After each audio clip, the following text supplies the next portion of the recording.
নিলাম, আমি যদি ধরেও নিই যে এই রেজাল্ট অনেকে মনে করছেন, আমাদের যারা বিশ্লেষক আছেন তাদের মনে করছেন এখানেও বিজেপিকে একটু বেশি দেখানো হচ্ছে, যদিও তারা মনে করছেন কংগ্রেস জোট এর থেকে বেশি পেতে পারে। এখানে কংগ্রেসের সাথে জোট হয়েছে কার? এখানে কংগ্রেসের সাথে জোট রয়েছে শরদ পাওয়ারের এনসিপির, এখানে কংগ্রেসের সাথে জোট রয়েছে শিবসেনার উদ্ধব ঠাকরে, অর্থাৎ এখানে দুটো পার্টি 2-2-4 ভাগে ভাগ হয়ে গেছে। বিজেপির সাথে কে আছেন?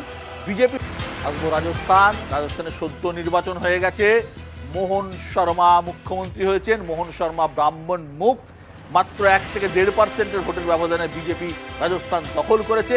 এখানে 25টা সিটের মধ্যে বিজেপিকে 18 থেকে 23টা দেওয়া হচ্ছে, কংগ্রেসকে 2 থেকে 7টা দেওয়া হচ্ছে। যদি ধরেও নিই যে 18টি সিট বিজেপি পায়, তাহলেও 7টা সিট কিন্তু কংগ্রেসের দখলে যাচ্ছে, অর্থাৎ এখানেও কিন্তু বিজেপির আসন কিন্তু কমছে। কিন্তু কতটা কমছে এখানেও আমাদের বিশ্লেষকরা মনে করছেন, সুমন ভট্টাচার্য মনে করেছেন যে এখানে কিন্তু কংগ্রেসের সিট আরও 1-2 বাড়তে পারে।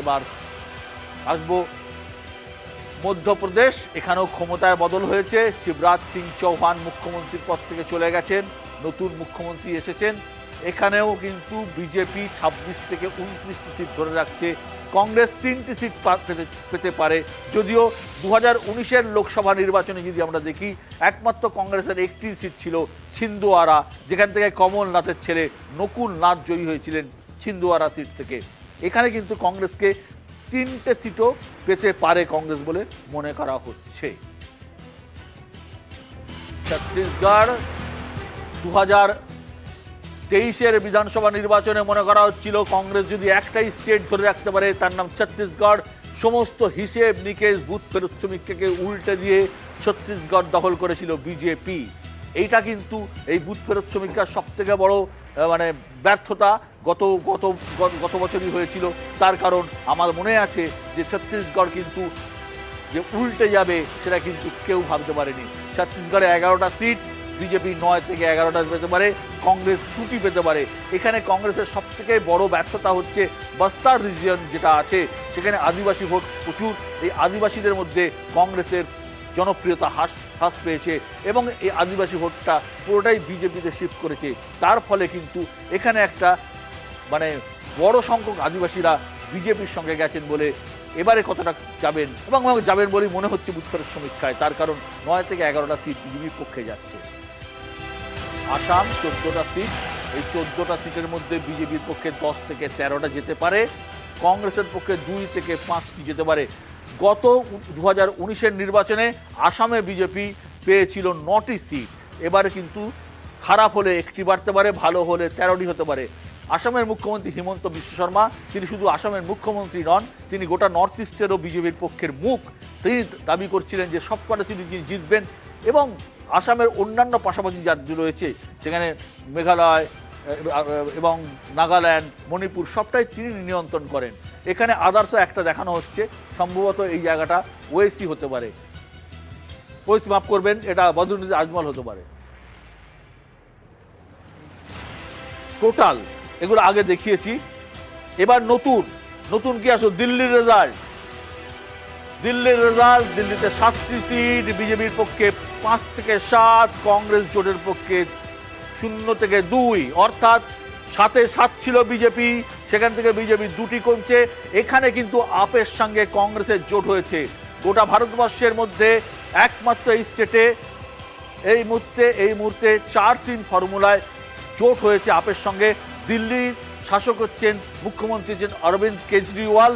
এর আগেও অরবিন্দ কেজরিওয়াল দিল্লির মুখ্যমন্ত্রী ছিলেন, মুখ্যমন্ত্রী থাকা সত্ত্বেও কিন্তু আপ একটি সিটও কিন্তু পায়নি। কংগ্রেস এবং আপের ভোট কাটাকাটিতে বিজেপি 7টি সিটেই জিতেছিল 2019 সালে। এবার দেখা যাচ্ছে বিজেপির সিট কমতে পারে, 2টি সিট কমতে পারে। হরিয়ানা, এখানেও বিজেপি একটা সমস্যার মধ্যে আছে। হরিয়ানাতে ইতিমধ্যে সরকার সংখ্যালঘু হয়ে গেছে। হরিয়ানাতে মনোহর লাল খাট্টারের বিরুদ্ধে একটা বড় দীর্ঘদিন অভিযোগ ছিল এবং খাট্টারকে বিজেপি চেঞ্জ করে দিয়েছে, নতুন মুখ্যমন্ত্রী সাইনিকে নিয়ে আসা হয়েছে। এখানে কিন্তু 10টি সিটের মধ্যে বিজেপির কিন্তু হাফ, 5টা সিট পেতে পারে, সর্বাধিক 7টি সিট পেতে পারে। কংগ্রেস জোট 3 থেকে 5টি সিট পেতে পারে। 2019-এর তুলনায় খারাপ রেজাল্ট করতে চলেছে হরিয়ানায়, তাই বুথ এখানে অগ্নিবীরদের বিক্ষোভ এবং কৃষকদের বিক্ষোভ এখানে কিন্তু বড় প্রভাব ফেলতে পারে হরিয়ানার কৃষকদের যাত্রে। আসছি পাঞ্জাব, সরাসরি লড়াই কংগ্রেস বিজেপি এবং আপের মধ্যে। এখানে কি ত্রিমুখী লড়াই, এখানে কিন্তু বিজেপি মাত্র 2 থেকে 4টি আসন পেতে পারে, কংগ্রেস পেতে পারে 8 থেকে 10টি আসন, এই আদার্স পেতে পারে 0 থেকে 1। অর্থাৎ পাঞ্জাব কিন্তু আপ দখল করলেও লোকসভা নির্বাচনে তার কোনো প্রতিফলিত হচ্ছে না। গতবার একটা আসনই পেয়েছিল আপ, এবারও কিন্তু তারা একটা আসনের দিকেই যাচ্ছে। কংগ্রেস বাড়ানো দেখা যাচ্ছে যে ভালো রেজাল্ট করছে, গতবার যে কংগ্রেস পেয়েছিল তার থেকে বেশি আসন পাচ্ছে, 8 থেকে 10টি আসন কংগ্রেসের পক্ষে যেতে পারে। যদিও আপ কিন্তু বিশাল মার্জিন নিয়ে বিধানসভায় ক্ষমতায় এসেছে, কিন্তু লোকসভায় দেখা যাচ্ছে যে লড়াইটা সম্ভবত কংগ্রেসের সাথে ভোট কাটাকাটি, দিল্লির ক্ষেত্রে যা হচ্ছে, এখানে এই দুজনের ভোট কাটাকাটিতে ফয়দা তুলে বিজেপি 2 থেকে 4টি আসন জিততে পারে। হিমাচল প্রদেশ আর উত্তরাখণ্ড, অর্থাৎ 9টা সিট বিজেপি 9টাই যেতে পারে। উত্তরাখণ্ডে 4টে, হিমাচলে 4টে, উত্তরাখণ্ডের 5টা, এই 9টি সিটই বিজেপির দখলে যেতে পারে। কোথাও আমারও মনে হয় যে এখানেও হয়তো 1-2 সিট, কারণ প্রবল গন্ডগোল রয়েছে বিজেপির মধ্যে, হিমাচলে রয়েছে। তার কারণ আপনারা সকলেই জানেন যে হিমাচলে কিন্তু বিজেপির আভ্যন্তরীণ সংকট রয়েছে এবং উত্তরাখণ্ডে রয়েছে। 9টি সিট 9টাই বিজেপিকে দেওয়া হয়েছে। এরপরে একমাত্র এই রাজ্য উত্তরাখণ্ড, যেখানে অভিন্ন দেয়ানিবিধি চালু হয়েছে, তার একটা রিফ্লেকশন হয়তো, প্রভাব হয়তো আসতে পারে, জানা নেই। হিমাচলে কংগ্রেসের সরকার আছে, কিন্তু এই সরকার থাকলেও আমরা কয়েকদিন আগেই নির্বাচনে দেখেছি, রাজ্যসভা নির্বাচনে অভিষেক মনু সিংভিকে কংগ্রেসের বিধায়করা ভোট দেননি। তারা কিন্তু অভিষেক মনু সিংভিকে হারিয়ে দিয়েছেন, 6 জন বিধায়ককে এক্সপেল করা হয়েছে। সুতরাং এখানে কিন্তু একটা প্রবল কংগ্রেসের মধ্যে অভ্যন্তরীণ কলহ রয়েছে। জম্মু কাশ্মীর লাদাখ 6টি সিট, বিজেপি 3, কংগ্রেস 3, কংগ্রেস জোট 3 করবেন, কংগ্রেস জোট 3, কংগ্রেস, অর্থাৎ জম্মুর দিক থেকে সম্ভবত বিজেপি 3টে সিটের জায়গা আছে এবং কংগ্রেসের কাশ্মীরের দিক থেকে 3টে সিট কংগ্রেস জোটে।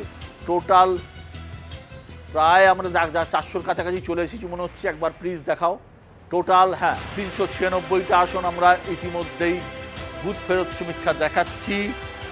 ম্যাজিক ফিগার থেকে বিজেপি এখনো কিছুটা দূরে। আমরা যদি ধরেও নিই যে বিজেপি 250টা পাবে, তাও ম্যাজিক ফিগার পেতে এখনো কিন্তু 272, অর্থাৎ প্রায় 22টি আসন লাগবে। কংগ্রেস জোট অর্থাৎ ইন্ডিয়া জোট 111টা থেকে 121টা, আদার্স 19 থেকে 24টায়। এই আদার্সের মধ্যে সিপিআইএম রয়েছে এবং তৃণমূল কংগ্রেস রয়েছে। আমি যদি ধরেও নিই 100 সর্বোচ্চ জায়গা থেকে 121 + 24, অর্থাৎ 145টা আসন কিন্তু বিরোধীদের কাছে আছে। অন্যদিকে 250টা কিন্তু নিজেকে সবথেকে কম হলেও 250 ধরছি, অর্থাৎ এখনো 100 সিটের যে ডিফারেন্স সেটা কিন্তু রয়ে যাচ্ছে। সুমন ভট্টাচার্য, আমার যেটা প্রথম থেকে যেটা ফ্যালাসি মনে হচ্ছে, হ্যাঁ, সেটা হচ্ছে যে দিল্লি, হরিয়ানা এবং পাঞ্জাব বেসিক্যালি একটা বড় অঞ্চল। ঠিক, সেখানে দেখানো হচ্ছে